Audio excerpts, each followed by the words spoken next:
Nung elementary days ko, may isa akong naging classmate na feeling mayaman talaga siya. As in, pinagkakalat niya na nasa States daw yung mama niya, ganyan-ganyan.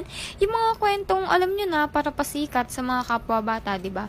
Tapos one time, may nakita kaming ballpen sa kanya. Yung may mga design sa dulo, like Hello Kitty, ganyan. Tapos may keychain. Pinagkalat niya na 500 pesos daw yun, ganon. Tapos kami naman mga uto-uto, di naniwala kami, tapos namangha kami. Tapos one time, may mga visitor kasi na pumapasok, di ba, yung mga nagtitinda ng ballpen. Pagpasok ng visitors, agad niya pinakita yung ballpen na binibenta niya. Nagulat kami kasi kapareho nung ballpen nung nagkaklasiko na feeling mayaman nga. Kaso, yung design iba. Kasi 'di ba yung sa kanya Hello Kitty, tapos yung binibenta ng visitors is stitch yung design niya, yung sa dulo.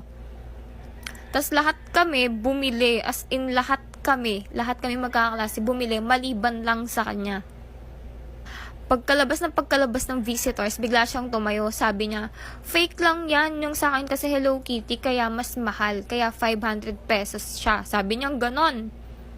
Tas kami namang uto-uto, di umagri kami na, kaya pala iba yung design kasi mas mahal yung sa kanya. Ganon yung mga nasa utak namin, ganon yung pinag-usapan namin talaga. Paglipas ng isang linggo, meron na namang dumating na nagtitinda ng ballpen ng ganon. Tapos, iba na naman yung design. Hindi na siya Stitch. Pero, hindi rin siya Hello Kitty. Basta ibang cartoon siya. Hindi ko na maalala. Pero, same na same pa rin siya. Tapos, yung nasa utak namin, ganon pa rin na baka nga kaya mahal yung sa kanya kasi kakaiba, ganon. Finiling namin na nag-iisa lang yung design na ganon. Ganon yung nasa utak talaga namin. Hanggang sa one time, nakita namin na yung teacher namin may ballpen na Hello Kitty. Kagaya ng sa kanya. Tapos sobrang gulat namin. Sabi namin, Ma'am, tag 500 po ba yan? Tapos sabi niya, hindi, free lang to. Galing dun sa nagtitinda. Anyways, guys, don't forget subscribe me.